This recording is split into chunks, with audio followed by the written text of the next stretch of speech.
sleep, I die. What's up, family? Welcome back to Anything Alexia. My name's Alexia, and today we're doing another true story animation reaction called If I Sleep, I Die. Yeah, I already said that, I know. Whatever, guys, chill, relax. We should be grateful that we're alive right now, because clearly the people we're about to see are not gonna be soon. This happened when I was 17. It was a normal night like all the others. After a long school day and getting a ton of schoolwork done, I was finally going to get some sleep. So I got into my favorite comfy pajamas and slipped into my bed. I instantly fell asleep in no time, and it was the most relaxing feeling ever. However, sometime later, I felt direct light into my eyes, which woke me up. I opened my eyes, and at first, the vision was blurry. What is it, guys? Is it an alien? With that light shining down on her face, and then bam! You see some slimy-looking creature like, we come in peace. But then it slowly started. Oh my gosh! When I could properly see, I saw an old, horrifying woman with messy hair and a staff at my bedside. I immediately started to panic and scream for help, but I realized that I couldn't speak. Then the woman started speaking. Do not panic. I come to you with a message. The sooner I deliver the message, the sooner I'll leave. She said, so I stopped trying to scream. What message could it be? I thought, thinking it would be something good, but it was nowhere near good. If you ever sleep again in your life, you are going to die. Old creepy lady say, what now? Die? Excuse me, miss. I'm too young to die. Look at your face. Wrinkles. Look at my face. No wrinkles. She said and started getting out of the room. It left me shocked and confused, and I had so many questions, so I started screaming at her again to wait. But as before, I couldn't utter a word. But I was trying so hard that I finally was able to scream on the top of my lungs.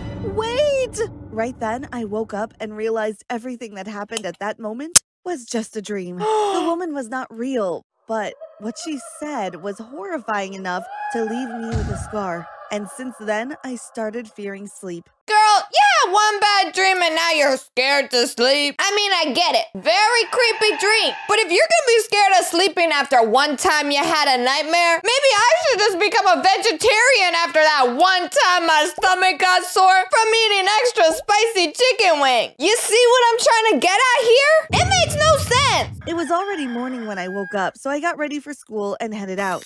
I didn't think much of the night before at school, and everything went on as normal. After school was over, I headed back home, and soon it was night, but I didn't want to sleep. I was absolutely freaked out by the idea of sleeping, thinking it would lead to my death, even though I knew that woman was just a dream. My mind was playing games with me as I was overthinking things that could happen to me if I slept, so I couldn't even look at the bed. I had made up my mind that I was not going to sleep at any cost. So I went down to the kitchen and made some coffee, took out some energy drinks from the fridge, and went back to my room. Hashtag no sleep gang. Guys, comment down below, no sleep gang, so I know you're all paying attention to the video, and I'll heart your comment. That, I focused all night on drinking coffee and energy and getting a lot of schoolwork done, which was not as hard as I had thought it would be. At the end of the night, I was feeling optimistic, thinking I could totally make it without sleeping. It was morning soon, and I got ready and went to school as usual. Throughout my time in school, I did feel a little tired, but not very exhausting. Oh my god, guys, sorry! Seeing that girl yawn just made me yawn. Did you know that laughing is actually contagious? Watch, let's do a little test run.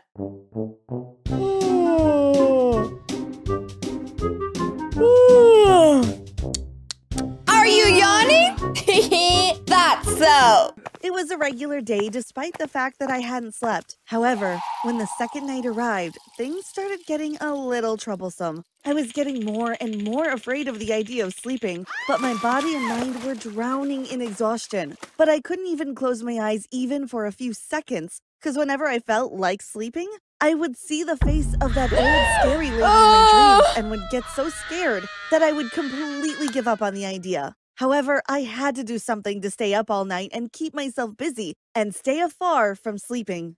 For that, I put on my headphones, turned on a piece of dancing music to the loudest, and sipped on my coffee and started dancing. You see, I was willing to do anything to stay awake. After dancing for some time, I filled my bathtub with ice cubes. Man, she crazy! I could think about a million things that I would rather do than jump in an ice bath. Eat a whole jalapeno, lick the bottom of a shoe, jump in fire, eat a cockroach. All of those much better than these. I think that cold ice got to your brain and froze it because you crazy. I took an ice bath without thinking of the consequence because any consequence at that time to me was better than sleeping and not waking up after. That night passed and it was another day at school. But this day was different from the others because I was visibly exhausted. I was tired, weak, and drained. And honestly, I hadn't even wanted to come to school in the first place, but I had no choice. So I was walking in the hallway and the popular boys, aka the bullies, noticed me coming and they must have probably seen my tired face. As I was walking past them, one of them screamed, "Hey, you have trash bags under your eyes." Oh, well, boys, seems like you got trash in your mouths. Because what you're saying is not nice, mister. Off to the principal's office for you. To me, suggesting my eye bags, and all the other guys laughed. I was so embarrassed that I quickly ran to my classroom. In the class, too, my friends must have noticed me looking weak, so one of my friends, Kara, asked me, "Mindy, you look sick. Are you fine? What's going on with you?" At that point, I totally regretted not wearing makeup that day, but I told her that it was nothing and that I was fine and nothing was wrong. But the way they were so concerned about me and the way I looked, I bet they didn't believe me for a second and knew something was going on. So, just like that day came to an end and another dreadful night arrived. It was going to be the third night in a row without sleeping. But I had no idea how I was going to make it through that gruesome night. So I started planning for some ways to stay awake. I took out my diary and started making a list of ways that could keep me up. The first on the list was energy drinks and coffee, which had become a regular for me. The second was an ice bath, like the one I had taken the night before, but I was not a big fan of that option. Then the third thing I listed was going for a walk. Going for a walk. Perfect. Yeah, so perfect. Going for a walk at 3 a.m. in the pitch black as a young, beautiful female alone? I don't see anything wrong with that. Great idea. Not? Come on, girl. You know if you go for a walk late at night, somebody's just gonna scoop you up and eat like a nice scoop of ice cream. Maybe even take a couple licks. You don't want that. Perfect. I thought, as bad of an idea as it was, going for a walk alone at night, it didn't seem that bad to me at the time as falling asleep and dying. So I put on my hoodie and walking shoes and got ready to head out. I snuck out of the house very quietly so that my parents wouldn't hear me going out.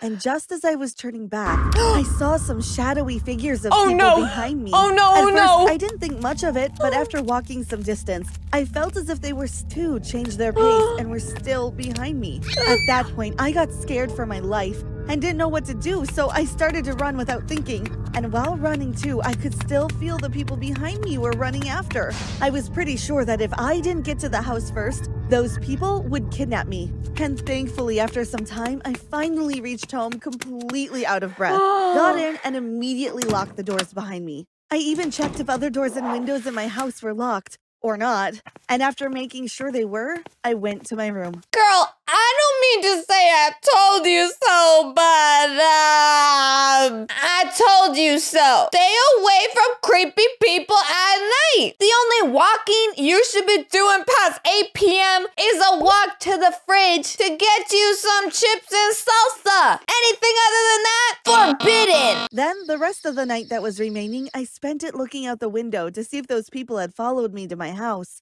and if they were still there. But nothing as such happened and the morning finally came. It felt like such a long night. So it was time to get ready to go to school, but I was so tired that I couldn't even get up from the chair I was sitting on. Then suddenly my mom came to my room to check up on me. "Sweetie, Zara called saying you didn't look good at school yesterday," she said, opening the door to my room. But as soon as she saw me, almost lifeless, however still conscious because of the fear of sleeping, she died, but let's continue. She ran to me and touched my face to check the fever. Instantly after that, she started screaming for my dad because I was burning up with a fever. He came up running and they rushed me to the emergency room. The doctor there checked on me and instantly figured out that I was sleep deprived. So she asked the nurse to give me some anesthesia so that I could get some rest and be cared for because my fever was clearly due to the exhaustion. But I was not up for it. The anesthesia was going to make me go to a state of sleep that terrified me, so I resisted and screamed and cried not to be made unconscious.